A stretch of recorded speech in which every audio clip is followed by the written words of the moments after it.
Amacakubiri y'intara, imigambwe n'amadini biri mu bituma impano z'abarundi n'abarundikazi zidashigikirwa bikwiye. Isangemwo.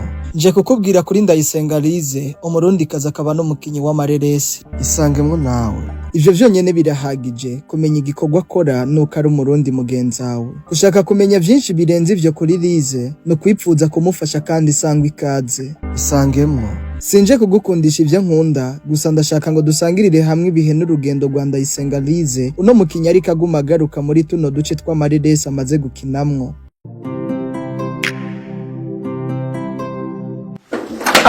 Gaso, ibi ni mu rugo rwanjye nta n'isoni. Mu rugo rwanjye. Mu majwi n'amashusho hejeje kuraba mw'ino reresi mwa kano gace gatoya, ndabira Lyse inyuma ya gasore. Lyse n'umukinyi mwiza yitanga, azi kwakira gutangara no kwishura, azi neza n'igikorwa cyo gutanga ubutumwa biciye muri film. Maze kuraba filime nyinshi yakinyemwo, role nka zose yabonetsemwo ni nziza ku majambo, eka no ku myitwarire igaragaza umukinyi mwiza wa sinema. Isangemwo. Benshi murifuza kuba abakinyi ba sinema nivyo, kandi bamwe muri mwebwe murabigerako mugakina. Ariko ikibagora no kuba umukinyi mwiza ku giti cawe wa sinema. Ibi vyo kuba umukinyi mwiza ku giti cy'umuntu muri sinema si vya bose. Iyi ni intambwe ikomeye cane, igusaba gukora cane no gukundisha abantu ivyo ukora. Ukabibakundisha kubera ko ari vyiza, nabo bakavyakira bakagukunda. Gana. Wewe ni wiki ndakubaza ijambo rimwe. Mukobwa, ugiye twarimo. Kikibanza kiberejewe koje anafumbatira mbaze ko afumbatiye mureko urinda kumuvuna umugongo aza kugufumbatira. Ibi ni biki? Mu bakinyi bagaragaye kandi muri ino reresi mejeje kukwerekamwo Lyse no kumukumvisha ku majwi. Ino reresi inkongoro y'ikibaho Lyse yari karapfa n'uno mugenzi w'uno musore. Urabona ko Lyse yifashe nk'umukinyi w'umunyamwuga imbere y'uno musore ndetse n'uno mukobwa yari karamushwanira. Kubakurikiranye urukurikirane rw'ino reresi inkongoro y'ikibi, mwarabonye ko Lyse ibice yagaragayemwo kenshi byakunzwe. Yanabibakiniye neza bashika ku nyota. Raba muri kano kandi gace kino reresi aho Lyse yari ari wenyene. Lyse azi kwisamaza, azi gutangazwa n'ikibanza arimo. Ibi bishobora bake.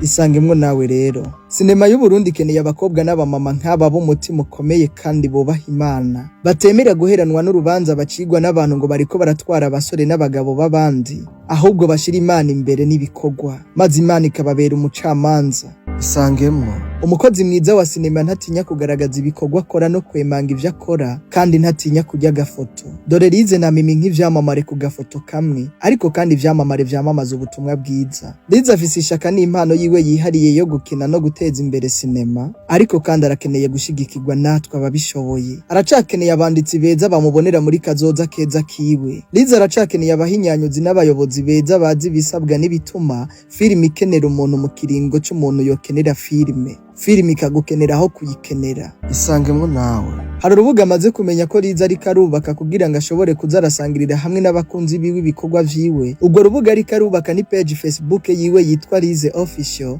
Dore ngiyi. Mukurikirane kandi usangize n'abandi bikorwa vya Lyse kugira ngo twese nk'abarundi dushigikirane. Nizera ko agiye kubaka n'izindi mbuga ziwe nyinshi zitandukanye kugira ngo abakunzi biwe boroherwe no kuronka ibikorwa akora. Niyazitugaragariza nta nkeka natwe tuzozibamenyesha. Isangemwo.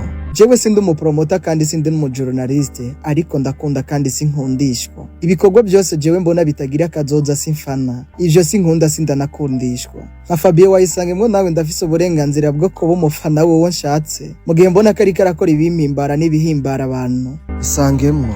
Kora cyane utame, ntutinye kuruha kugira ngo utange ibikurimo bihaba ukunda, mu gihe uzi neza ko ivyo utanga ari ukuri kandi vyiteze guhindura benshi ku bwawe. Erega kuririmba sinema nayisangemwo nawe ni mu rugo. Nushaka kugera kure uzujane n'abandi, ariko niwashaka kunyaruka uzugende wenyene. Dufatanye urugendo tugere kure hashoboka, twoye kwijana, kuko inzira y'umwe ntishika.